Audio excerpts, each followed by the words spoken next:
सबसे पहले option buying में पैसा बन क्यों नहीं रहा? क्योंकि एक तो ट्रेडर को ये पता नहीं है कि किस दिन ऑप्शन बाई करें। लोग ये क्या कर रहे हैं ऐसा कि मतलब ये लोग हरी और लाल कैंडल देखते हैं और उसके बाद ये प्रिडिक्ट करते हैं कि यहाँ से मार्केट वहाँ जाएगा। आजकल बच्चे वेल टू डू फैमिलीज से राइट। ऐसा नहीं है, मैं ये नहीं कहूंगी कि भाई पेरेंट्स ने इतना तो बना ही लिया है कि वो अपने बच्चों के लिए कर सकते। बायर की सबसे बड़ी गलती क्या है? मुझे ऐसा था कि मुझे फ्रीडम चाहिए, एक ऐसा काम चाहिए जिसको मैं घर से रह करके कर सकूँ। मैंने अपने जीवन में बहुत बैड डिसीजंस लिए, लेकिन मार्केट के अंदर मेरे पास पैसा था नहीं तो मैं ब्लो कर नहीं पाया। सबको पैसा चाहिए तो पैसा आता किसी को बुरा नहीं लगता। मेरे लिए वो सबसे बड़ा दिन था कि मैंने 50,000 रुपये डाला।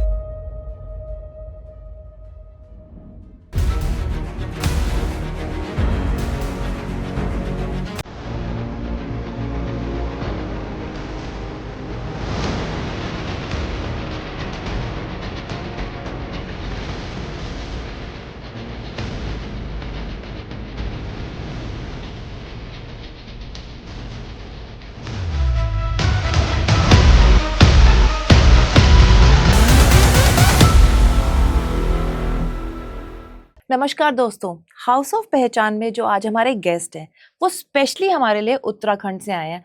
आप सोचिए, दिल्ली के 40 डिग्री टेम्परेचर में वो सिर्फ हाउस ऑफ पहचान के लिए आए हैं ताकि हमारी ऑडियंस को कुछ नया सीखने को मिले। वो बेसिकली उत्तराखंड से हैं और उनका ट्रेडिंग पैशन है। वो काफ़ी साल से ट्रेडिंग कर रहे हैं और वो एक प्रॉफिटेबल ट्रेडर हैं। उनका स्पेशली मोटिव ये है कि जो हमारी ऑडियंस है उसको कोई ऐसी प्रॉफिटेबल स्ट्रैटेजी मिले जिससे कि वो पैसा अर्न कर सकें। तो आज का जो हमारा एपिसोड रहेगा वो हम कंप्लीटली कोशिश करेंगे कि ऑप्शन बाइंग पर रहे। ऑप्शन बाइंग के फेवर में मैं बहुत ज़्यादा नहीं हूँ, मैं एक डिस्क्लेमर दे रही हूँ, लेकिन अगर प्रॉपर रिस्क मैनेजमेंट के साथ की जाए और एक बहुत कम कैपिटल से की जाए तो प्रॉफिटेबल हो सकती है। लेकिन अगर आप बहुत बड़ी कैपिटल से करेंगे तो मैं बिल्कुल एडवाइस नहीं करूँगी। लेकिन हर टाइप का ट्रेडर है, कईयों को सिर्फ ऑप्शन बाइंग करनी है और उन्हें उसी से ही स्टार्ट करना है। तो ये एपिसोड स्पेशली ऑप्शन बाइंग के लिए है और हम वेलकम करते हैं अभिषेक का। और सबसे बड़ी बात, इनका जो इंस्टा पेज है वो है अभिषेक एक्स ट्रेडर्स। तो जिस नाम में एक्स आ गया ऑलरेडी ऑस्पिशियसली और न्यूमरोलॉजिकली, उसने तो प्रॉफिटेबल होना ही होना है। वो आपने देख ही लिया है कि ट्विटर का नाम जब से एक्स हुआ है उसकी प्रॉफिटेबिलिटी कितनी इंक्रीज हो गई है। तो आज हमारे पास आए हैं Abhishek ji. Abhishek ji, thanks for coming. और आप इतनी दूर से आए, स्पेशली हाउस ऑफ पहचान के लिए आए, तो आई एम रियली ऑनर्ड कि आप हमारे शो को आके आपने ग्रेसफुल किया है। और अब हम जो है ऑप्शन बाइंग से स्टार्ट करेंगे। और पहले आप थोड़ी ट्रेडिंग जर्नी बताइए कि आपने यहाँ पर कैसे आपने ऑप्शन बाइंग करी और आप एक स्मॉल टाउन से होते हुए भी आपका ट्रेडिंग की तरफ कैसे इंक्लिनेशन हुआ। First of all thank you so much ma'am for the invitation. और काफ़ी मज़ा आता है जब आपके राइट क्वेश्चंस आते हैं, तो एक्सपीरियंस बहुत अच्छे से जाता है ऑडियंस तक। Thank you so much. मेरी जर्नी जो रही है, टू आंसर योर क्वेश्चन, वो थोड़ी आसान नहीं रही है जैसी होनी चाहिए ट्रेडर की। क्योंकि अगर आसान जर्नी है तो आप कैसे फिर ट्रेडिंग में पैसा बना रहे हैं, आप कुछ सीख नहीं पाएंगे। तो मेरी जर्नी बहुत ज़्यादा सिंपल नहीं रही है। मैंने कभी सोचा भी नहीं था कि मैं ट्रेडिंग में पहले आऊँगा। मैं इससे पहले वीडियो एडिटिंग करता था एंड वीडियो एडिटिंग मेरा पैशन नहीं था, लेकिन जस्ट बिकॉज क्योंकि मैंने खुद को ऐसे लोन्स वगैरह में फंसा लिया था तो कुछ ना कुछ जॉब पकड़नी थी उन लोन्स को क्लियर करने के लिए। लेकिन मुझे जीवन में कोई एक बहुत बड़ी चीज़ करनी थी जिससे शायद मैं फ्रीडम ले सकूं। बेसिकली मैं ट्रेडिंग पैसे के लिए नहीं इन चीज़ों में आया हूँ। मुझे ऐसा था कि मुझे फ्रीडम चाहिए, एक ऐसा काम चाहिए जिसको मैं घर से रह करके कर सकूं। अब यहाँ 40 डिग्री चल रहा है, यहाँ से कर सके, या कहीं भी आप जाएं तो आपके पास अगर स्किल है तो आप एक ऐसा काम करो जिससे आपको एक फ्रीडम मिले। तो इस वजह से मैं ट्रेडिंग में आया और काफ़ी साल लगे। 2018 में मैंने अपना पहला ज़ीरोधा का अकाउंट स्टार्ट किया था एंड वहाँ से यहाँ तक की journey it's been a roller coaster. 2018 to अभी 2026 चल रहा है, तो 6 इयर्स में आपने क्या क्या सीखा? मैंने इन सालों में सबसे पहले तो ये सीखा। और कितने पैसे ब्लो ऑफ करे? देखिए, ये सबसे बढ़िया क्वेश्चन है कि मैंने ज़्यादा पैसा उड़ाया नहीं है मार्केट में, क्योंकि मेरे पास ज़्यादा पैसा था नहीं। तो जब मैं मार्केट में आया था तो मैंने 500-600 रुपये डाल करके चीज़ें स्टार्ट करी थी उस टाइम पे 2018 वाले अकाउंट में। उसके बाद मैंने चीज़ें ऑफ कर दी थी क्योंकि मेरे पास पैसा ही नहीं था और समझने की भी चीज़ें नहीं थी। उसके बाद जब दोबारा से मुझे एक कीड़ा जागा कि यार लोग ये क्या कर रहे हैं ऐसा कि मतलब ये लोग हरी और लाल कैंडल देखते हैं और उसके बाद ये प्रिडिक्ट करते हैं कि यहाँ से मार्केट वहाँ जाएगा और इनको पैसा दे देता है कोई आदमी। तो ये समझने की कोशिश में मैं ट्रेडिंग में आया। तो मैंने भी अपना पैसा डाला जैसे लोग डालते हैं, थोड़ा सा स्टॉक ट्रेड करने की कोशिश करी। उसमें मैंने देखा कि मोमेंटम में पैसा बन रहा है, ऊपर नीचे चीज़ें चलती हैं, लेकिन मेरे पास पैसा था नहीं और डालने को। तो मैंने फिर उसमें फ्यूचर एंड ऑप्शन का कीड़ा मेरे अंदर आया, क्योंकि ऐसे स्क्रीनशॉट्स और ऐसे ट्विटर के टाइम पे भी लोग डालते थे अपना, तो मैं देखता था कि 50 लाख 52 लाख, तो ये कहाँ से इतना पैसा है। और जहाँ से मैं आता हूँ वहाँ पे मैम 1 लाख रुपए 1.5 लाख रुपए एक बहुत बड़ा अमाउंट होता है। तो जब मैं 50 लाख रुपए देखता था तो हमारे लिए तो इतना पैसा एग्जिस्ट करता ही नहीं था। तो वो देख करके मेरे को लगा कि ये कुछ तो अलग खेल है। और वहां से जब मैंने फ्यूचर एंड ऑप्शन की तरफ चीजें देखी तो मैंने भी अपना पैसा डाला। अब वो डालते ही चला जाता है, आपको पता है फ्यूचर एंड ऑप्शन में लॉस बहुत जल्दी हो वो जाता तो है। आप एक तरह से फीस है जो देते ही देते हो मार्केट को। हाँ, और मैंने 20,000 रुपए डाला, वो चला गया, 20,000 रुपए डाला, चला गया, ऐसे मैं 10-20 हज़ार रुपए डालता था, वो चले जाते थे।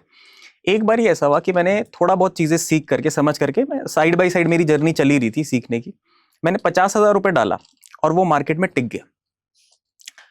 मेरे लिए वही सबसे बड़ा दिन था। वो ऐसे मेरे लिए बड़े दिन नहीं है जिस दिन मैं बड़े प्रॉफिट्स कर लेता हूँ, मेरे लिए वो सबसे बड़ा दिन था कि मैंने 50,000 रुपए डाला और वो 4 से 6 महीने उस 50,000 को मैंने होल्ड कर लिया। तो उस दिन से मुझे लग गया था कि अब ये चीज मुझे करनी है।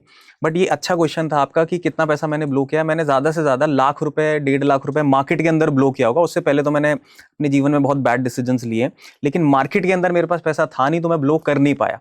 और ये मैसेज मैं देना चाहता हूँ कि अगर आपके पास पैसा नहीं है तो आप स्किल पे काम करो। बहुत अच्छी चीज़ है कि आपके पास पैसा नहीं है, क्योंकि जब आपके पास पैसा होगा ना तो आप स्किलफुली उस पैसे को अच्छे तरीके से मल्टीप्लाई भी कर पाओगे।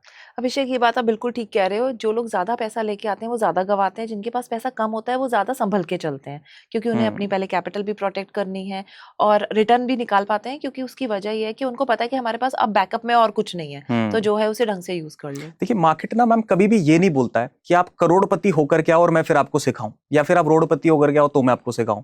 मार्केट सिर्फ आपकी टाइम डिमांड करता है शुरू में। पैसा तो सिर्फ आपको ऊपर नीचे करने के लिए फीस की तरह चाहिए। मार्केट इतना खूबसूरत है ना, इतना खूबसूरत, मैं बोलता हूं कि आपको किसी का कोर्स नहीं लेना, आप मार्केट से कोर्स ले लो। आप मार्केट एक ऐसी चीज है, इतना दयालु है, आप 10,000 रुपए दोगे तो उसमें भी सिखाएगा और वही सेम चीज सिखाएगा, क्योंकि चार्ट सबके लिए सेम है।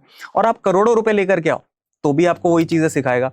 तो सिंपल सी चीज है कि अगर आपके पास पैसा है, आप स्किल डेवलप नहीं कर सकते, लेकिन स्किल है तो आप पैसा जरूर मार्केट में डेवलप कर दोगे। तो पहले आप कम ही पैसा लेकर के आइए, सिंपल सी चीज है, पहले सीख लो 1-1.5-2 साल, और जब कमाना होगा तो आप अपने आप पैसा लेकर के आ जाना, वो अपने आप आ भी जाएगा। तो अभिषेक, जैसे आप बेसिकली मैंने जो देखा है आप फ्यूचर में भी ट्रेड करते हो, ऑप्शंस में भी करते हो, तो ऑप्शन बाइंग की कोई हमारी ऑडियंस को ऐसी स्ट्रैटेजी दीजिए ताकि कोई पैसा लेके आए तो वो थोड़ा बहुत पैसा उसमें से बना सके।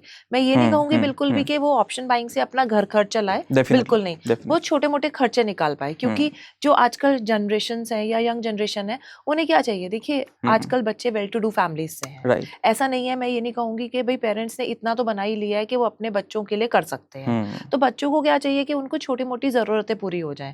और आज हम भी हैं तो हम ऑप्शन बाइंग इसलिए करते हैं कि एक तो हमारी स्किल इंप्रूव होती है, हमें प्राइस एक्शन बेटर समझ आता है, और देखो पैसा आता किसी को बुरा नहीं लगता, किसी को नहीं लगता। पैसा तो चाहिए, सबको चाहिए, चाहे बच्चा है, चाहे बड़ा है, चाहे बूढ़ा है, सबको पैसा चाहिए, तो पैसा आता किसी को बुरा नहीं लगता। तो ऑप्शन बाइंग की कोई ऐसी स्ट्रैटेजी हो जो कि आपके अकॉर्डिंग प्रॉफिटेबल स्ट्रैटेजी हो और उसमें 40-50% विन रेट हो। देखिए मैम, मैं पहले तो ये बोलूंगा कि सबको ऑप्शन बाइंग करनी चाहिए स्टार्टिंग में। उसका रीजन ये है कि जैसे मैंने खुद जब बाइक चलानी सीखी थी तो उससे पहले मैंने स्कूटर चलाना सीखा। तो स्कूटर टफ होता है चलाना, क्योंकि एक साइड वेट आता है उसका। तो लेकिन जब मैंने स्कूटर सीख लिया ना तो मेरे लिए कोई भी बाइक ना आसान लगती थी, क्योंकि बैलेंस्ड वेट होता था। तो जैसे मैंने ऑप्शन बाइंग पहले करी, उसको सीखा समझा, उसका ऑप्शन सेलिंग भी अच्छी हो गई, फ्यूचर्स भी मैं करता हूँ। मैं लोगों को बताना चाहूंगा, आज मेरी कैपिटल बड़ी है तो इसलिए मैं फ्यूचर्स में शिफ्ट हुआ हूँ, क्योंकि अब मुझे बड़े बड़े मोमेंटम पकड़ने पड़ते हैं, लेकिन शुरुआत और बेस मेरा ऑप्शन बाइंग ही है। ऑल्सो मैं क्यों राइट पर्सन हूँ यहाँ पे ये चीज़ बताने के लिए, क्योंकि मैं जिस ऑप्शन बाइंग या मैं बोलूँगा ऑप्शंस की स्ट्रैटेजी पे काम करता हूँ वो 11 साल बैक टेस्टेड है और 11 इयर्स बैक टेस्टेड है मैम। एक तो शायद इतना ऑप्शन बाइंग पॉपुलर भी नहीं था। बट मैम देखो क्या होता है ना, अगर आप पीछे टेस्ट नहीं करोगे तो आगे आपको कैसे पता कि आपकी स्ट्रैटेजी चलेगी नहीं चलेगी। आजकल क्या होता है, लोग लॉस में क्यों है, क्योंकि वो यूट्यूब पे कोई स्ट्रैटेजी देखते हैं, वो 1-1.5 साल देखते हैं, 6 महीने का और इतना तो कोई जा भी नहीं रहा है। हम लोगों ने 11 साल पीछे जाकर के देखा और एक एक ट्रेड देखा। तो मैं आपको बता सकता हूँ, पूरी रिपोर्ट्स है मेरे पास, हर एक चीज़ है, क्योंकि तभी हम उस स्ट्रैटेजी पे काम कर रहे हैं। 10 साल कोई भी ईयर नेगेटिव नहीं है और 1 साल ब्रेक इवन टू नेगेटिव है 2020, और वो भी दैट टू 2020 वाला ईयर तो सभी के लिए नेगेटिव था। हाँ जी, क्योंकि कोविड का टाइम था। राइट। तो उस वक्त में वो स्ट्रैटेजी बहुत अच्छी नहीं चली, लेकिन ब्रेक इवन टू नेगेटिव वो आ जाता है। ब्रेक इवन आता है, चार्जेस लगेंगे तो नेगेटिव हो जाता है। अब ये स्ट्रैटेजी ऑप्शंस बाइंग और ऑप्शन सेलिंग्स दोनों की, लेकिन बात हो रही है ऑप्शन बाइंग की, तो सबसे पहले मैम बेस हमें यहाँ से बनाना पड़ेगा कि सबसे पहले ऑप्शन बाइंग में पैसा बन क्यों नहीं रहा है। क्योंकि एक तो ट्रेडर को ये पता नहीं है कि किस दिन ऑप्शन बाई करना है। एग्जैक्टली वो सोचते हैं रोज हम आए रोज कुछ मिल जाए, ऐसा तो नहीं हो राइट। सकता। देखिए ये हमें मान के चलना पड़ेगा ना कि ऑप्शन बायर का विन रेट सिर्फ 33% का है, इट्स ओनली 33%।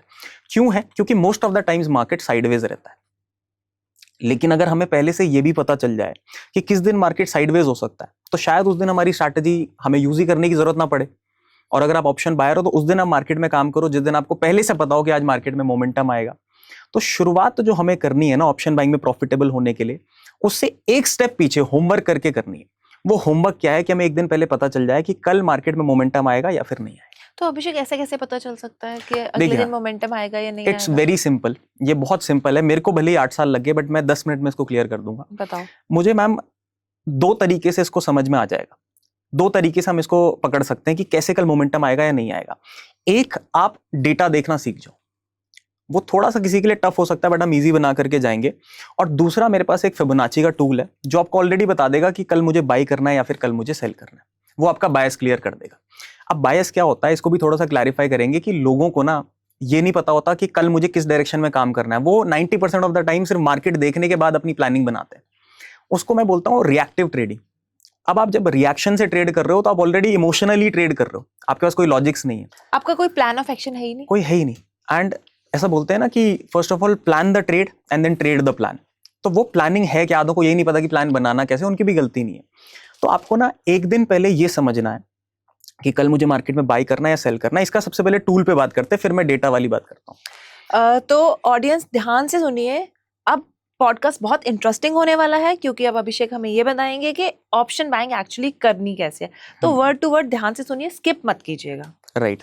मैं मेरे पास लैपटॉप नहीं है तो मैं जो भी बताऊंगा मैं एडिटर को बोलूंगा कि आप ये चीजें दिखाते रहिए स्क्रीन पे, ताकि ऑडियंस के लिए भी चीजें आसान हो जाए। तो हमें सबसे पहले क्या करना है, जो भी हमारे पास ब्रोकर का चार्ट है, ठीक है, डेस्कटॉप पे ओपन कर लेना है। आपके पास लैपटॉप है तो ज्यादा बेटर है, मोबाइल पे भी मिल जाएगा बट मैं डेस्कटॉप का बता देता हूँ आपको, मोबाइल पे खुद से आपको मिल जाएगा, कोई प्रॉब्लम नहीं होगी। लेफ्ट हैंड साइड पे ना तीसरा आइकन होता है फिबोनाची रिट्रेसमेंट का। ठीक है, ये कोई इंडिकेटर नहीं है, ये टूल होता है। अब लोग इंडिकेटर से भागते क्यों है? क्योंकि वो लैगिंग इंडिकेटर होते हैं। जब मार्केट मूव कर जाएगा, प्राइस मूव कर जाएगा, तब जाकर के इंडिकेटर सिग्नल देगा। ये जो टूल है फिबोनाची, ये बहुत बड़े बड़े ट्रेडर्स यूज करते हैं पहले से पता लगाने के लिए कि मार्केट में क्या हो रहा है। तो तीसरा टूल आपको मिलेगा, पहले आप उसको नॉर्मली चार्ट पे कहीं पर भी ड्रॉ कर दीजिए, कहीं पर। फिबोनाची तो हाई और लो से नहीं ड्रॉ होता? बिल्कुल बिल्कुल, पर पहले हम इसकी सेटिंग्स चेंज करेंगे। देखिए क्या होता है, हर किसी का ना एक तरीका होता है। जैसे आप स्कूटी जिस तरीके से चला रहे हैं वैसे बाइक नहीं चला सकते। तो मैंने कुछ सेटिंग्स फाइंड आउट करी हैं जो बहुत अच्छे से निफ्टी में वर्क करती हैं और निफ्टी के साथ प्रॉपरली टेस्टेड है, बैक टेस्टेड है। तो पहले कहीं पर भी इसको ड्रॉ कर दीजिए और डबल क्लिक करना है इस टूल पे। आपको फिबोनाची रिट्रेसमेंट पे डबल क्लिक करेंगे लगा करके, तो वो सेटिंग्स ओपन हो जाएगी। ठीक है। अब सेटिंग्स में बहुत सारे नंबर्स आ जाते हैं। 0 आता है, 0.50 आ जाता है, 0.618 आ जाता है, 0.786 आ जाता है। पहले सारे कॉलम्स को ना अनटिक कर देना है, गायब हो जाएंगी सारी चीजें। ठीक है। और फिर 2 कॉलम टिक करने हैं, 0.50 और 0.618। ठीक है, ओके। तो ये क्या होता है, गोल्डन जोन होता है, इसको गोल्डन जोन बोलते हैं। बट 0.50 और 0.618। ठीक है। लेकिन हमने अब इसकी थोड़ी सी सेटिंग्स चेंज करनी है। हमने क्या करना है, 50 को कर देना है 0.55। ओके, 0.05 बढ़ा देना है। हाँ जी। और 0.618 को कर देना है 0.66। इससे फर्क पड़ता है इतने से? इससे बिल्कुल पड़ेगा, क्योंकि मैम देखो ना, आप अगर ऐसा होता है ना, सब लोग खाना बनाते हैं बट एक ही चीज डाल रहे हैं, सब मसाले सेम डाल रहे हैं, लेकिन किसी का टेस्ट अलग है और किसी का अलग है। तो वो क्यों आता है? वो आता है परफेक्शन से। तो जब हम परफेक्शन की तरफ जाते हैं ना, तो आपको रिजल्ट बहुत अच्छे भी मिलते हैं। तो आपने क्या किया, 0.50 को चेंज कर दिया 0.55 पर। करेक्ट। और 0.618 को चेंज कर दिया 0.66 पर। करेक्ट। अब आपने ओके दबा देंगे तो अब ये एक बॉक्स टाइप का आ जाएगा आपके सामने। अब ये बॉक्स हमारा गोल्डन बॉक्स है, इससे हमें पता चल जाएगा कि मार्केट में बाइंग होने वाली है या फिर सेलिंग होने वाली है। तो ये निफ्टी में वर्क करता है सिर्फ, या बैंक निफ्टी में भी करेगा? देखिए मैंने प्रॉपरली निफ्टी में टेस्ट किया है, बट आप अगर बैक टेस्ट करेंगे तो जरूर आपको ये वर्क करता हुआ मिलेगा। बट मैं सिर्फ निफ्टी ट्रेड करता हूं तो मैं उसी की बात कर रहा हूं। ठीक है। और क्या टाइम फ्रेम आप रखते हैं निफ्टी टाइम के लिए? फ्रेम आप सिर्फ 15 मिनट का लगा लीजिए, इंट्राडे कर रहे हैं तो it's the best time frame 15 minutes. अब हमें क्या करना है, इसको यूज कैसे करना है बेसिकली। देखिए जब मार्केट ऑफ हो जाएगा ना, तो हमें नेक्स्ट डे के लिए इस टूल से प्रिपरेशन करनी है। ठीक है। मैं एक एग्जांपल लेता हूं, बहुत आसान सा एग्जांपल है कि मार्केट कहीं पर खुला और उससे नीचे बंद हो गया। ठीक है ना, ट्रेंड बियरिश हो गया। बियरिश हो गया। तो बियरिश ट्रेंड में हमें ऊपर से नीचे, हाई टू लो, इसको ड्रॉ कर देना है। ठीक है। ओपन क्लोज पे नहीं करना, हाई टू लो पे करना है, ठीक है। क्योंकि फिबोनाची हाई और लो पे है। 15 मिनट का हमने टाइम फ्रेम लगाया, मार्केट बंद होगी, उसके बाद भी 15 मिनट हम चलते रहने देंगे, करेक्ट। राइट। और Correct. हाई और लो पे हमें लगाना है, हाई और लो पे स्विंग लगा, हाई और स्विंग लो, स्विंग हाई और स्विंग लो पे आपको लगा लेना है। ठीक है, बट ये देख लीजिएगा कि ट्रेंड उस दिन क्या बना है, बियरिश ट्रेंड है ओवरऑल दिन पे या बुलिश ट्रेंड है। ठीक है। बियरिश का एग्जांपल ले रहे हैं हम, तो हम हाई टू लो कर देंगे। अगर ट्रेंड बुलिश हो, ऊपर की तरफ मार्केट गया है, तो हम नीचे से ऊपर कर देंगे। इस पे मैंने पूरा वीडियो भी बनाया हुआ है अपने चैनल पे, अगर प्रॉब्लम होगी तो वहां से भी देख सकते हैं। ठीक है। आपके चैनल का नाम आप बताएंगे? मेरे चैनल का नाम है अभिषेक एक्स ट्रेड्स। आप चैनल पे जाकर के सबसे ओल्डेस्ट वीडियो अगर देखेंगे ना, तो वो इसी चीज के ऊपर है, बट आप समझ लीजिए क्योंकि और भी चीजें मैं आपको बताने वाला हूं जो वहां पर नहीं है। तो अब हमें क्या करना है, हमारे पास प्राइस एक्शन बन गया, 3:30 बजे मार्केट क्लोज हो गया। अब मैंने इस पे टूल लगा दिया अपना, अब ये उसी दिन पे लगा हुआ है, तो मैं इसको आगे कैसे प्रेडिक्ट करूंगा। आप इस टूल पे डबल क्लिक करेंगे तो अब इस पे एक ऑप्शन आता है एक्सटेंड लाइंस राइट, तो वो लाइंस को राइट पे एक्सटेंड कर देगा पूरा। अब एक बार मिल गया, आप टूल पे ही प्रेस करेंगे लगा के तो ऑप्शन आ जाएगा, डबल हाँ, डबल क्लिक करेंगे, उसकी सेटिंग्स पे आता है कि एक्सटेंड करनी है आपको लाइंस आगे के लिए, उस पर टिक करेंगे, वो पूरा बॉक्स अब आगे के लिए बन जाएगा। अब ये जो रेखा है ना, मैं इसको लक्ष्मण रेखा भी बोल सकता हूँ, ये क्या करेंगी मैम कि आप उत्तराखंड से हो ना, तो आप वो वर्ड्स यूज करोगे ही करोगे। मेरा वही थोड़ा सा आ जाएगा अपना वहां से। तो बेसिकली ये जो बॉक्स है, अब इस बॉक्स से आपको फाइनल हो जाएंगी चीजें कि कल बुल्स के साथ प्रेशर रहेगा मार्केट में या बियर्स के साथ। प्रॉब्लम क्या हो रही थी, आप बाई करते हैं मार्केट सेलिंग आ जाता है, आप सेल करते हैं मार्केट ऊपर निकल जाता है, क्योंकि हम गलत बंदे के एरिया में फाइट ले रहे हैं। अब मान लीजिए आपने किसी को छेड़ दिया, किसी बड़े, आपने यहाँ पे बहुत अच्छी अच्छी कम्युनिटीज हैं यहाँ पे, जैसे गुड़गांव है, तो यहाँ पे जिसकी चलती हो, अब आपने उसको उसी के एरिया में छेड़ दिया, तो वो तो पिटाई कर ही देगा। लेकिन अगर वो उत्तराखंड आ जाए और वो अकेला है और हम 10 लोग हैं, तो हो सकता है उसकी भी पिटाई हो जाए। तो हमें क्या करना है ना, बायर के एरिया में सेलर नहीं बनना और सेलर के एरिया में बायर नहीं बनना। तो हमें एरियाज पता होना चाहिए। ये जो बॉक्स है, अगर मार्केट इसके ऊपर ओपन हो रहा है और ट्रेड कर रहा है, तो उस दिन बायर्स का प्रेशर रहेगा। ओके, ये गोल्डन रूल है। अगर इस बॉक्स के नीचे मार्केट ओपन हो रहा है या नीचे सस्टेन कर रहा है, तो सेलर्स का प्रेशर रहेगा। लेकिन ये भी तो पता होना चाहिए कि कब ट्रेड नहीं करना। अब ये जो बॉक्स है, जब प्राइस एक्शन इसके अंदर ट्रेड करने लग जाए, तो वो आपका नो ट्रेडिंग जोन है। आमतौर पे बंदा दिन भर ट्रेड कर रहा होता है, लेकिन आप देखना, आप इसको लगा करके देखिए चार्ट पे और बैक टेस्ट करिए, करीबन 365 दिन आप देखो, जिस दिन मार्केट इस बॉक्स के अंदर होगा उस दिन मार्केट साइडवेज होता है, उस दिन आपको ट्रेड करना ही नहीं है, वो आपका ऑप्शन सेलिंग का डे है, उस दिन आपको बाइंग करनी ही नहीं है।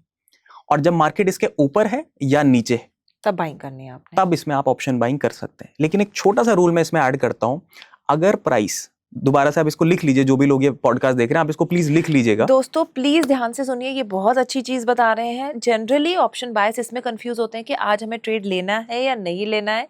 इन्होंने एक गोल्डन बॉक्स बता दिया है, उसकी सेटिंग आप बार बार पॉडकास्ट देखिए, आपको समझ आ जाएगा। राइट। उस गोल्डन बॉक्स के अगर ऊपर मार्केट है तो आप बुलिश ट्रेड ही प्लान करेंगे, और उस गोल्डन बॉक्स के नीचे अगर मार्केट है तो आप बेयरिश ट्रेड ही प्लान करेंगे। अब आगे बढ़ते हैं अभिषेक। करेक्ट। इसमें एक छोटा सा रूल मैं ऐड कर रहा हूं जो थोड़ा सा एडवांस हो जाता है।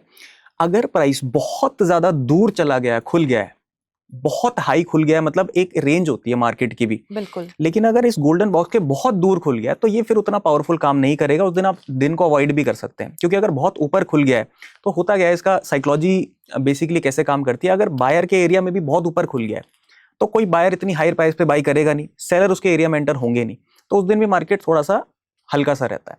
और अगर ऐसा बहुत बड़ा गैप डाउन हो जाए तो उस दिन भी आप इसको मत अप्लाई कीजिए। लेकिन अगर थोड़ा आसपास में खुल रही है चीजें, तो आपको दिखेगा कि ये बहुत बढ़िया तरीके से मार्केट में अप्लाई हो रहा है।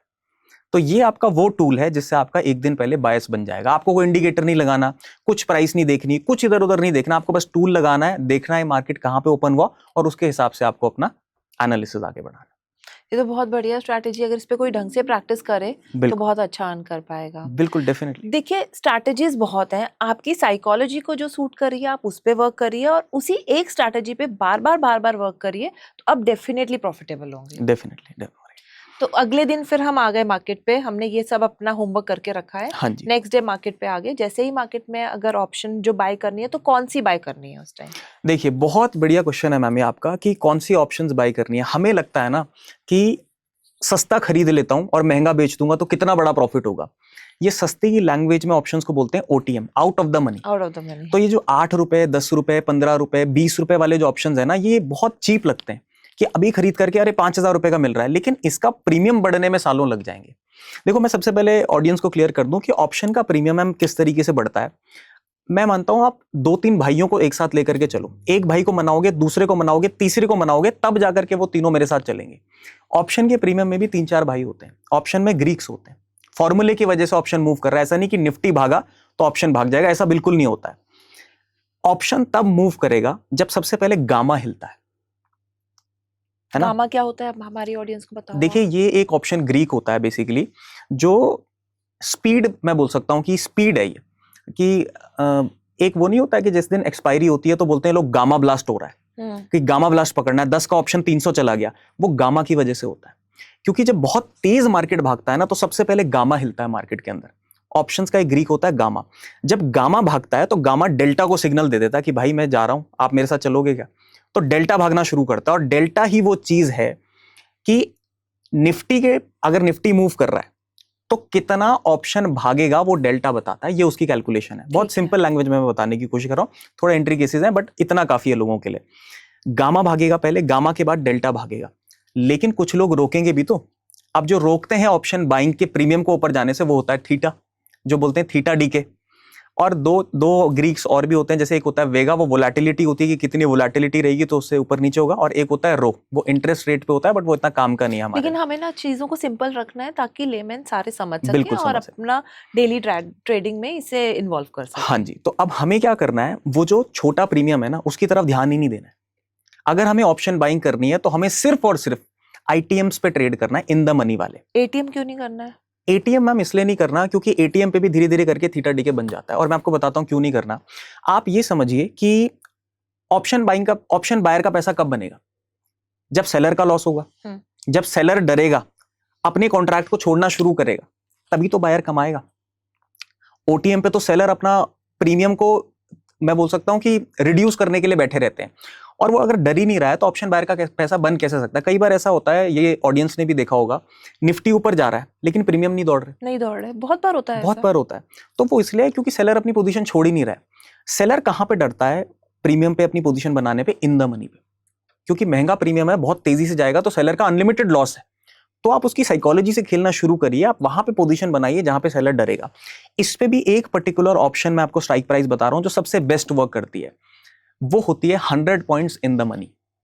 ये लिख लीजिए सारे के सारे जो लोग पॉडकास्ट देख रहे हैं, 100 पॉइंट्स इन द मनी जो स्ट्राइक प्राइस है, वो सबसे बेस्ट एटीएम होती है ऑप्शन बायर के लिए। मान लीजिए आप 25,000 पे मार्केट चल रहा है, आपका ट्रेड बन गया, आपने बाइंग साइड का लेना, आप 24,900 कॉल लेकर के बैठ जाइए, 100 पॉइंट नीचे, 100 पॉइंट नीचे, ठीक है। और अगर आपको पुट लेनी थी तो आप 25,100 पुट पे काम कर सकते हैं, 100 पॉइंट ऊपर, वो 100 पॉइंट इन द मनी हो जाएगी पुट में। तो हमें 100 पॉइंट जब आप इन द मनी जाते हैं ना, वो सबसे बेस्ट होता है, जिसका सबसे बेस्ट प्रीमियम बढ़ेगा। उसका डेल्टा थोड़ा सा ठीक ठाक रहेगा, 5-6 के आसपास आपको उसका डेल्टा मिल जाएगा। अगर अभी नहीं भी समझ पा रहे होंगे तो आप एक बार ले करके देखना, और आपको पता चल जाएगा कि आपका प्रीमियम उसमें बढ़ रहा है या नहीं बढ़ रहा है। लेकिन अगेन, ऐसे दिन पे नहीं करना है ऑप्शन बाई जिस दिन आपको लग रहा है कि आज मोमेंटम आएगा ही। उसकी भी एक ट्रिक है कि एक दिन पहले आप डेटा देख करके वो पता लगा सकते हैं कि कैसे मोमेंटम पता लगाना है, एक दिन पहले आएगा या फिर नहीं आएगा। तो अभिषेक, अभी भी मुझे एक बात क्लियर नहीं हुई, इन द मनी आपने मुझे समझा दिया, एटीएम क्यों नहीं बाय करना? देखिए मैम, क्या होता है ना कि एटीएम पे अगर थोड़ी देर भी मार्केट साइडवेज हो गया तो उस पे भी थीटा डीके जल्दी लग जाता है। इन द मनी पे नहीं लगता इतनी जल्दी। इन द मनी देखो, थीटा डीके सबसे ज्यादा उन पे लगता है जो ओटीएम होते रहते हैं। आपने देखा होगा कि जीरो कौन से ऑप्शंस होते हैं, ओटीएम जीरो होते हैं, राइट, एक्सपायरी के दिन। इन द मनी जीरो नहीं होता है, इन द मनी डेड हो जाएगा, लेकिन इन द मनी जीरो नहीं होता है।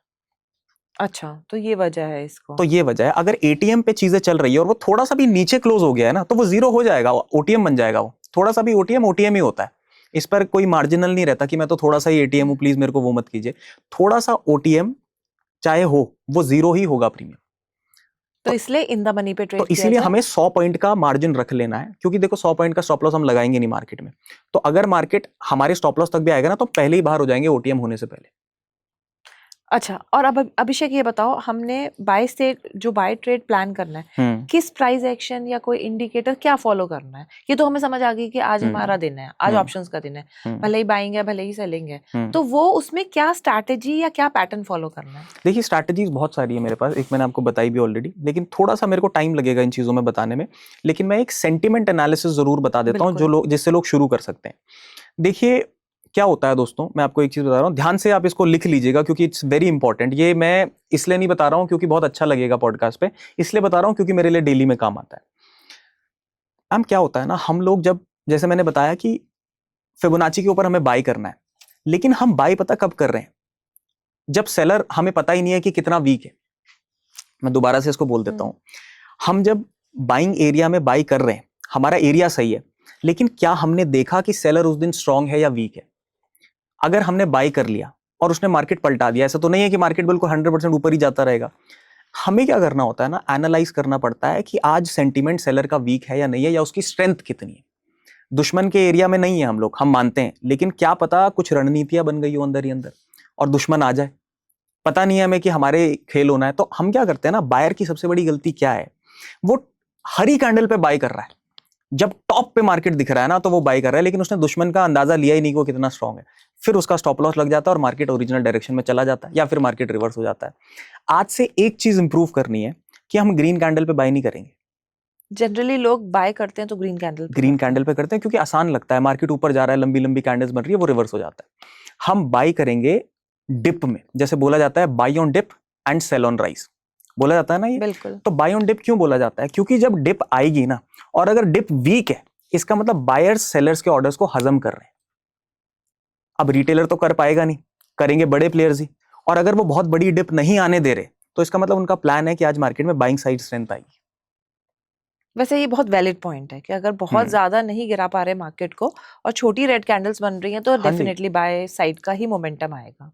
अब ये इसमें एक और लॉजिक भी होता है, थोड़ा सा मैं टेक्निकल ज्यादा चला जाऊंगा, लेकिन थोड़ा सा करेंगे कि आप ना कैंडल जब छोटी देखते हैं ना तो वो असलियत में छोटी है नहीं। अगर आप नीचे वॉल्यूम चेक कर लेंगे उसका तो आपको पता चलेगा कि बहुत ज्यादा उसमें खेल हो चुका है अंदर ही अंदर, लेकिन वो एक पर्टिकुलर प्राइस में हुआ है तो वो आपको कैंडल छोटी दिख रही है, लेकिन उस पर ऑर्डर्स इतने सारे आ गए हैं कि हमें पता नहीं चल रहा है कि यहीं से मोमेंटम आना है। बट एनी विच वेज आप आज से एक चीज करिएगा कि अगर मार्केट बाइंग एरिया में ऊपर जा रहा है, आप उसे छोड़ दीजिए, जाने दीजिए। मिस आपने वो ट्रेन मिस कर दी, कोई बात नहीं, दूसरी आ जाएगी। आप वेट कीजिए कि वो मार्केट रेजिस्टेंस लगा करके नीचे कब आएगा। रेजिस्टेंस बनने के बाद आपकी प्लानिंग स्टार्ट होगी बाई करने की। रेजिस्टेंस बन गया, क्योंकि मार्केट कहीं तो हाई लगाएगा, सीधी लाइन में मार्केट ऊपर जाएगा नहीं, मार्केट का नेचर है मार्केट वेव्स में जाएगा। तो मार्केट ने रेजिस्टेंस लगाई, वो जब नीचे आएगा ना तो अब आपको ये नोटिस करना है कि वो कितना नीचे आ रहा है। अगर वो पूरा ही नीचे गिर गया तो आपने तो बाई किया नहीं, आप फंसे नहीं, आप देखते रहिए मार्केट को, कोई नहीं, दूसरा दिन आएगा मार्केट खुलेगा। लेकिन अगर वो मार्केट नीचे आकर के दोबारा से मार्केट में स्ट्रेंथ आने लग गई है तो इसका मतलब बायर्स आज मार्केट में स्ट्रांग हो रहे हैं और सेलर्स वीक हो रहे हैं। तो ये सबसे बेस्ट प्लेस होती है बाय करने की। तो अभिषेक, ये तो बिल्कुल पेशेंस का ही काम हो गया, क्योंकि अगर आपका सेटअप नहीं बना है तो आपको ट्रेड नहीं लेना है, बिल्कुल भी नहीं। आपके एक पर्टिकुलर सेट ऑफ रूल्स हैं, जब तक वो उसमें नहीं आ रहा है तब तक कोई ट्रेड एग्जीक्यूट करना ही नहीं। और ये बहुत बेसिक स्टेप्स होते हैं। ये बेसिकली मैम डाउ थ्योरी है।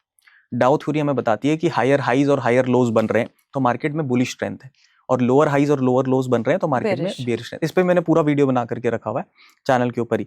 लेकिन ये बहुत बेसिक चीज है। अब इसको आप एसएमसी के नाम से डाल दो, लेबल कर दो, आईसीटी के नाम से लेबल कर दो, तो लेबलिंग तो 10 चीजों की हो जाएगी, लेकिन बेस तो यही है कि सपोर्ट, रेजिस्टेंस और डाउ थ्योरी है।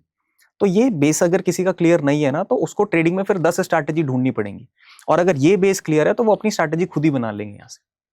तो दोस्तों, बहुत छोटी छोटी चीज़ें हैं जो कि अगर आप ट्रेडिंग का कोई सेटअप कर रहे हो या उसमें एंटर कर रहे हो तो पहले पूरा बैक टेस्ट कीजिए, पहले और वीडियोस देखिए, अपनी नॉलेज को पहले पूरा इंप्रूव करिए और फिर ट्रेड में आइए। डायरेक्ट ऑप्शन बाइंग में नहीं आना है, बैक टेस्टिंग करनी है, पेपर ट्रेडिंग करनी है, रोज एक लेजर बनाना है। आपको ये देखना है कि आपकी गलती कहाँ थी, और अगर आपका ट्रेड प्रॉफिटेबल हुआ है तो किस वजह से प्रॉफिटेबल हुआ है ये भी लिखिए। एम आई करेक्ट? डेफिनेटली बहुत ज्यादा जरूरी हो जाता है आप जब अपनी चीजों को जर्नल करते हैं। देखिए क्या होता है ना, इंसान को ये भी नहीं पता है कि 48 आवर्स पहले क्या खाया है। अगर आप मुझसे पूछोगे शायद मुझे याद नहीं होगा, जबकि जिस टाइम खाते हैं तो हमें ध्यान रहता है। हाँ जी, पर 48 घंटे पहले क्या खाया हमें याद नहीं। अब आप सोचो कि आपने 48 घंटे पहले की हम चीज भूल गए, वो भूल गए जो हमने खाई है। तो हमने हफ्ते भर पहले गलती जो करी है वो कैसे हमें याद रहेगी अगर हम लिखेंगे नहीं।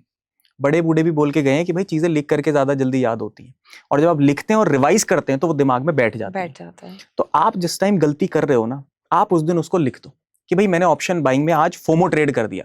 कोई बात नहीं, आप उस इमोशन को लेबल कीजिए कि मैंने फोमो ट्रेड किया। ऐसा नहीं कि भाई मार्केट ये कर रहा है, मार्केट वो कर रहा है। मार्केट पे ब्लेम मत कीजिए, मार्केट हमेशा से ही सही है, और मार्केट एक नॉन लिविंग टाइप थिंग है, वो गलती नहीं कर सकता।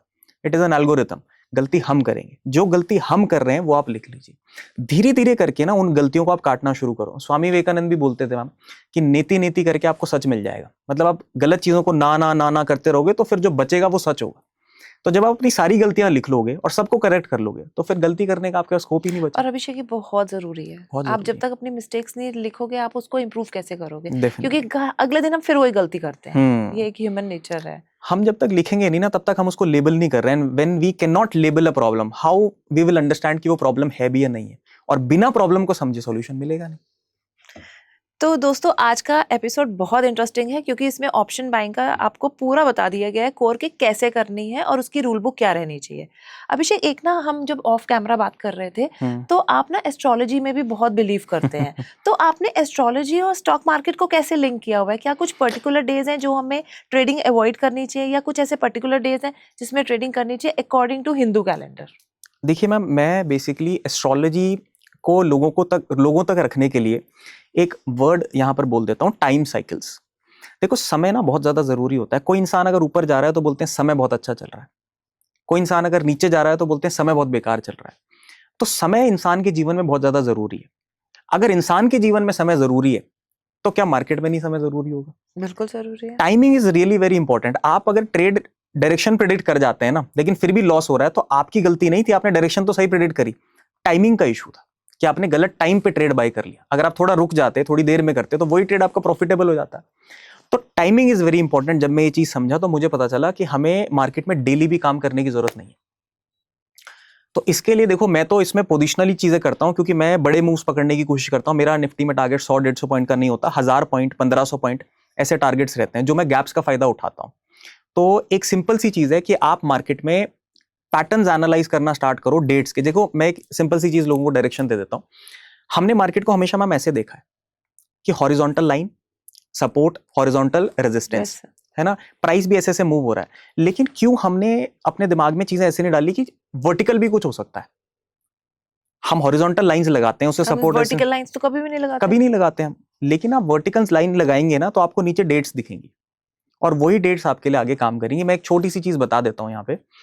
बहुत सारे प्लैनेट्स हैं और वो क्यों अफेक्ट करते हैं, कैसे अफेक्ट करते हैं, वो हम किसी और दिन करेंगे कि क्यों उसका रीजन है अफेक्ट होने का। एक पॉडकास्ट उस पे भी करना पड़ कर सकते हैं बिल्कुल। लेकिन मैम मैं ये प्रूफ करके ही चला जाता हूं कि लोग खुद देखें और अमेज हो जाएं कि ये काम कैसे कर रही है। आप इसको गलत प्रूफ करने की कोशिश कीजिए। मैं एक छोटी सी चीज बोल रहा हूं, मरकरी इनग्रेस डेट्स। इनग्रेस का मतलब मैं बता देता हूं। मरकरी जब अपनी राशि बदलता है ना उसको इनग्रेस बोलते हैं। तो मरकरी जिस दिन अपनी राशि बदल रहा है, मैं वेबसाइट भी बता देता हूं, astroseek.com, आप इस वेबसाइट पे जाइए, एस्ट्रो ASTROSEEK.com। इस पर आप ढूंढिए मरकरी इनग्रेस डेट्स, सारी डेट्स आ जाएंगी साल भर की। आप 2025 ही देख लीजिएगा, जिस दिन मरकरी की इनग्रेस है उस दिन टॉप और बॉटम क्यों बन रहा है। मैं ये नहीं बोल रहा हूं कि बन रहा है, टॉप और बॉटम क्यों बन रहा है इसका जवाब मुझे दे दीजिए। इतना पर्टिकुलर है ये? हाँ, आप देख लीजिए ना चार्ट पे, ये टॉप और बॉटम क्यों बन रहे हैं उस दिन पे।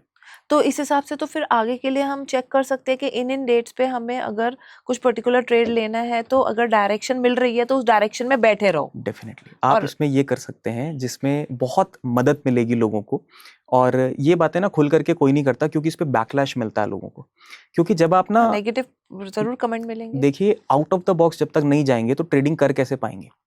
अगर आप ट्रेडिंग वैसे कर रहे हैं जैसे आपको सिर्फ दिखाई जा रही है कि candlestick, support, resistance, trend lines, तो फिर सब पैसा कमा रहे हो तो जो लोग कमा नहीं रहे। तो जो लोगों को नहीं पता वो हमें ढूंढना पड़ेगा। When I went to the research of this time cycles, तो मुझे बहुत चीजें ऐसी पता चली जो कि मैं बहुत बेसिक पॉइंट यहाँ पे रख करके जा रहा हूँ। बिकॉज मेरा पूरा सेटअप ही टाइम साइकिल्स के ऊपर है, इवन मेरी स्ट्रैटेजीज इस पर हैं। और 11-11 साल बैक टेस्टेड है जिसमें कोई भी ईयर नेगेटिव नहीं है। I can send you the report when ever the people want. कहीं पर भी लोग बोलेंगे मैं रिपोर्ट दिखाने को तैयार हूँ। लेकिन it's why is it happening? आप ना एक छोटी सी चीज पर बस बैक टेस्ट कीजिए कि 2025 में मरकरी इनग्रेस डेट्स जो हैं वो डेट्स आपको प्रॉपर मिल जाएंगी। उस दिन टॉप और बॉटम क्यों बन रहा है और वहीं से मोमेंटम क्यों स्टार्ट हो रहा है। मैं 2 सवाल पूछ करके जा रहा हूं, वो लोग कमेंट्स में बताएंगे कि क्यों एक तो उस दिन टॉप्स और बॉटम्स बन रहे हैं और क्यों वहां से मार्केट में मोमेंटम स्टार्ट हो रहा है। तो अगर आप ऑप्शन बायर है तो इन डेट्स को आप अपनी लिख दीजिए डायरी के अंदर कि भाई मुझे इस दिन ऑप्शन बाइंग करनी है, बढ़िया तरीके से करनी है, मुझे मोमेंटम मिलेंगे। और इस दिन टॉप और बॉटम बन रहे हैं तो आप रिवर्सल ढूंढ लीजिए। बिल्कुल, ये चीज करी जा सकती है। बिल्कुल, और ये लोग बैक टेस्ट करेंगे। और 1 साल नहीं, आप पीछे का आपको कितना एफएमआरएस पे मैम पीछे 100 साल का डेटा है। अब मार्केट तो 100 साल का रिपोर्ट नहीं मिलेगा हमें, बट 10 साल की मिल जाएगी। 10 साल, मैं कहती हूँ 10 साल की भी नहीं करो, आप एटलीस्ट 2-3 साल की भी कर लेते हो तो सिनेरियो क्लियर हो जाता है, शॉक हो जाएंगे लोग। क्योंकि एवरी डिकेड मार्केट चेंज होती है, डेफिनेटली। मूवमेंट्स चेंज होती हैं। तो अगर आप 3-4 साल भी करते हैं तो इट्स वेरी इंटरेस्टिंग कि आपने हमेशा हॉरिजॉन्टली देखा है मार्केट को, अब आप वर्टिकल भी देखेंगे तो आपको लगेगा कि उसमें आपकी इंप्रूवमेंट हो रही है, आपके ट्रेड्स आपको बेटर मिल रहे हैं। बिल्कुल, क्योंकि अब ये आपका धीरे धीरे करके एक एज बनेगा, और एज जितना मार्केट में आपके पास है उतना आप मार्केट में अच्छे ट्रेड्स अपने अलाइन कर पाएंगे। तो अभी जैसे जो लो बना था, क्या वो उस दिन भी मर्करी वाली डेट थी? ये चेक कर सकते हैं लोग, चेक कर सकते हैं, बिल्कुल चेक कर सकते हैं कि करें उस चेक दिन एक बार कर लीजिए। आप अपना मोबाइल खोलिए, मैं अपना खोलती हूँ। निफ्टी का जो हमारा स्विंग लो बना है,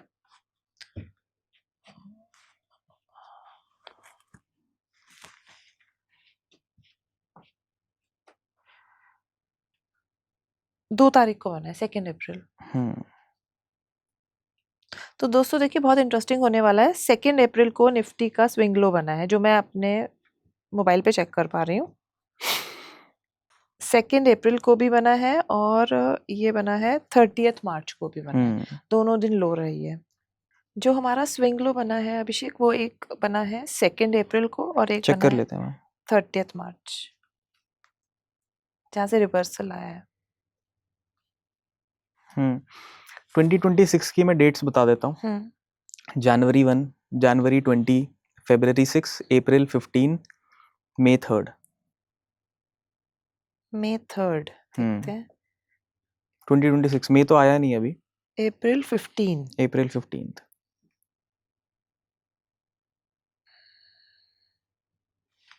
हाँ 15 अप्रैल को इनडिसिसिव कैंडल बनी थी निफ्टी पर। नहीं, आप वहां से मोमेंटम चेक कीजिए कैसा है। ऊपर गया है मार्केट? नहीं, मतलब वहां से मोमेंटम आया है। हाँ, ऊपर और नीचे मत देखिए, उसके साथ तो हमें प्राइस एक्शन भी अलाइन करना पड़ेगा। हाँ, आया है but is there a momentum. Momentum from there? Yes, there is a momentum from हाँ देयर। जी, कंसेक्यूटिवली उसके बाद जो मार्केट है 1 2 3 4 डेज कंसेक्यूटिव ऊपर बढ़ी है। हाँ जी, मतलब हो सकता है। देखो, डायरेक्शन फिगर आउट करने के लिए उसमें और टूल्स ऐड करने पड़ेंगे। लेकिन एक प्रोबेबिलिटी आप ले सकती हो कि ये these dates can be a changing dates for a momentum to be there हाँ इन द जी, और निफ्टी। एक और मैं डिस्क्लेमर दे देता हूँ मैम, ये लोगों को मिलेगा नहीं, मैं बता भी देता हूँ कि मैंने कहाँ से ये निकाली है सारी चीज़ें, क्योंकि सिर्फ लोग बोलेंगे कि हम तो कैसे ढूंढेंगे। आप astroseek.com मैंने बताया, उस पर आप एस्ट्रो कैलेंडर 2026 में जाएंगे और इनग्रेस करके एक ऑप्शन है, उसमें अपने प्लैनेट को ऐड करके मरकरी डाल देना, तो ये लोगों को सारी डेट्स मिल जाएंगी। फिर ईयर चेंज करके आपको 25, 24, 23 साल भर का तो मिल वो जाएगा। बैक टेस्ट कर सकते वो बैक टेस्ट कर सकते हैं। एक डिस्क्लेमर है कि देखिए, मार्केट में हर चीज 100% नहीं होती है, बिल्कुल राइट? बिल्कुल क्योंकि हम सही कह रहे प्रोबेबिलिटी हैं। पे काम करते हैं। तो ये एज ना आपको एक एज की तरह ही लेना है। इस पे ऐसा नहीं कभी भी कोई जुआ ना खेले कि भाई इस दिन तो हमें पता है कि मोमेंटम And आता है। अभिषेक हम ना अप्रैल वाली कर भी नहीं सकते इसमें, उसकी वजह ये है कि ये वॉर टाइम चल रहा था। नहीं, जो भी टाइम है मैम, टाइम में देखो होता क्या है ना, अगर मैं चीजें बदल दूं यहाँ पे बोल करके कि हाँ वॉर टाइम था, टाइम का वॉर का लेना देना ही नहीं है। वॉर हो, कोई भी चीज हो, वो डेट्स इंपॉर्टेंट है। उस डेट पे मार्केट रिएक्ट करेगा या नहीं करेगा, उसको हम अनसर्टेनिटी और सर्टेनिटी में ले सकते हैं। 100% कुछ भी नहीं होगा, लेकिन बिल्कुल there will be something on that date, और उसके आने वाले टाइम में कुछ भी चीजें, मतलब आपको बस प्राइस एक्शन भी लाइन करना है उसके बाद, तो कुछ ना कुछ आपको जरूर दिखेगा। बट देखो, मैं दोबारा से बोल रहा हूं मैम कि ये डेट्स बाइंग और सेलिंग की डेट्स नहीं है कि मुझे इस दिन बाई करना और इस दिन सेल ही करना है। ये डेट्स हैं ये पता लगाने के लिए कि यहां से मार्केट में रिवर्सल आ सकता है, there is a probability of reversal, और दूसरा कि यहां से मोमेंटम स्टार्ट हो सकता है। तो बस आपको प्राइस एक्शन को उससे कोरिलेट करना है, हाँ, अपनी और नॉलेज को एनहांस करना है। हाँ, बेसिकली ये सब चीजें आपकी परफॉर्मेंस को बेटर करने के लिए बेटर है। करने के लिए। आप इस पे 100% रिलाई नहीं कर सकते, लेकिन आप इससे अपनी परफॉर्मेंस को हाँ, बेटर कर बट सकते हैं। बहुत हद तक रिलाई किया जाता है। मैं आपको अभी भी बोल रहा हूँ कि मेरा पूरा सेटअप टाइम साइकिल्स पे बेस्ड है। मैं इसके साथ और भी चीजें चेक करता हूँ, तब जाकर के मेरा कोर सेटअप बनता है मैम। लेकिन दिस इज द बेस। आप यहाँ से चीजें शुरू करके डेट्स देखो, और सिर्फ मैं बोल रहा हूँ कि 4-5 साल आप डेट्स देखो कि वहां पे ऐसा क्यों हो रहा है। जब क्यों के पीछे आप जाएंगे तो आपको रीजन मिल ही जाएगा। तो आपने देखा दोस्तों, अभिषेक ने आज हमें 2 चीजें बताई। एक उन्होंने बताया कि ऑप्शन बाइंग के लिए प्रॉपर डेज क्या होते हैं, और दूसरा उन्होंने टाइम साइकिल। अगर आप इस एपिसोड में कमेंट करते हैं स्क्रीन, तो ये दोनों चीजें ये हमें आके स्क्रीन पर समझाएंगे। सही है बिल्कुल, अभिषेक? बिल्कुल, और एब्सोल्युटली। बिल्कुल exactly word to word screen पे दिखाएंगे, लेकिन उसके लिए आपको थोड़ा कोऑपरेट करना पड़ेगा। इसको मैक्सिमम लाइक और शेयर करिए, और इस पे स्क्रीन कमेंट करिए, ताकि हम इसे आके स्क्रीन पर देख सकें। डेफिनेटली, बिल्कुल। तो अभिषेक, आपके इस टाइम इंस्टा पे कितने फॉलोअर्स हैं? I think I have 405K, 4,05,000। 4 lakh के करीब है। और उस पे यूट्यूब पर यूट्यूब पे I think we are about to complete 2 lakh. 2 lakh. तो आपके कोई ऐसी ऑडियंस है जो आपसे मिलना चाहती हो, आपको डीएम वगैरह आते रहते हैं? हाँ जी, डीएम वगैरह तो आते हैं कि एक मीटअप रख लीजिए, और ये फिजिकली अगर आप मुझे समझा पाते तो ज़्यादा बेटर होता। मीटअप में ये है कि थोड़ा आगे के लिए अगर वो सीखना चाहें तो उनकी थोड़ी हेल्प हो जाएगी। हाँ जी, तो हाँ क्या जी। कोई अभी फर्दर अभी रिसेंट उसमें कोई है, कहीं आप आ रहे हो या कहीं हुँ। आपसे मिला जा सके? मैं 28 और 29 ऑफ मई को दिल्ली के अंदर एक इवेंट हो रहा है, मार्केट संगम। ओके। वहाँ पे मैं आने वाला हूँ, और बहुत सारे स्टूडेंट्स मेरे आ रहे हैं वहाँ पे, बहुत सारे लोग आ रहे हैं, ऑलरेडी आ रहे हैं। लेकिन अगर किसी को आना है तो वहाँ पर आकर के फिजिकली मुझसे मिल सकते हैं, और अपनी जो भी क्वेरीज हैं, देखो पर्सनली बात करना और स्क्रीन के पीछे बात करना, बहुत फर्क है। उसमें फ़र्क होता है। तो जो लोग चाहते हैं कि एक बार पर्सनली मिल करके अपने कुछ डाउट्स, अपनी कुछ स्टडीज़ दिखानी है, डेटा दिखाना है अपना, या कुछ भी चीज़ें देखनी है, जाननी है, तो वहाँ पे आकर के वो पर्सनल बातचीत कर सकते हैं एंड मिल भी सकते हैं।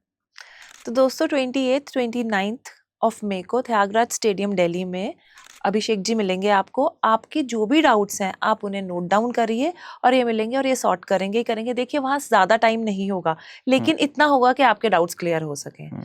तो आई थिंक द नहीं, ज़रूर ऑडियंस विल टाइम, बी हाँ जी, हैप्पी। हाँ जी, टाइम देंगे। जो लोग पहुँचेंगे पर्सनली, उनको ज़रूर मैं टाइम दूँगा, एंड अगर आप आएँगे तो मुझे अच्छा लगेगा। क्योंकि देखो ट्रेडिंग के लिए अगर आप थोड़े से भी सीरियस हैं ना, तो कहीं न कहीं जा कर के ज़रूर आपको किसी न किसी पे जाना चाहिए। अब आप इवेंट में आ रहे हो, मेरे साथ और भी वहाँ पे लोग होंगे, तो आप उन लोगों से भी मिलना, मेरे से भी मिलना, लेकिन कहीं न कहीं पहुँचो ऐसे इवेंट में, जहाँ पे आपको समझ आए कि भई कितने लोग आ रहे हैं, क्या उन्होंने किया है अपनी लाइफ़ में, और वो क्या जानते हैं। तो क्या पता कुछ पर्सनल इन्फॉर्मेशन भी आपको पता चले वहाँ पे। तो आज का एपिसोड बहुत इंटरेस्टिंग है, इसे आप बार बार देखिए, मैं कह रही हूँ अगेन एंड अगेन देखिए, आपको बहुत कुछ सीखने को मिलेगा। And thanks Abhishek, thanks for coming to thank you house so of much ma'am पहचान। For all the lovely questions. Thank you so much. Thank you. अभी तक हमारे चैनल में जितने भी गेस्ट्स आए हैं सब ने एक चीज कॉमन मेंशन की है, the process of top down analysis. Multi time frame trading means assess the trend on one time frame, momentum on the second and decision to enter and exit on the third. During the process of actual charting मुझे कई बार इसके लिए multiple chart set out करने पड़े। इस problem को address किया गया है सही के इस प्लेटफॉर्म पे, and I would just like to quickly show you how a multi time frame screen looks like. Simply by selecting a new layout और इनके विजिट पे जाके अगर हम चार्ट्स को एक से ज़्यादा बार क्लिक कर दें, जैसे एक बार में एक टाइम फ्रेम, दूसरा for the intermediate and finally तीसरा for the entry time frame, और इंटरवल को हम सेट कर दें as monthly, weekly and daily, हम देखेंगे we have the ability to select multiple time frames of the same security at different indicators on different time frames and all from the same chart. I hope ये problem जिसके बारे में आप में से कई लोगों ने मुझे पहले रीच आउट किया है वो सही के इस इंटरफेस से रिजॉल्व हो रहा होगा। Details in the description. अब चलिए वीडियो की तरफ।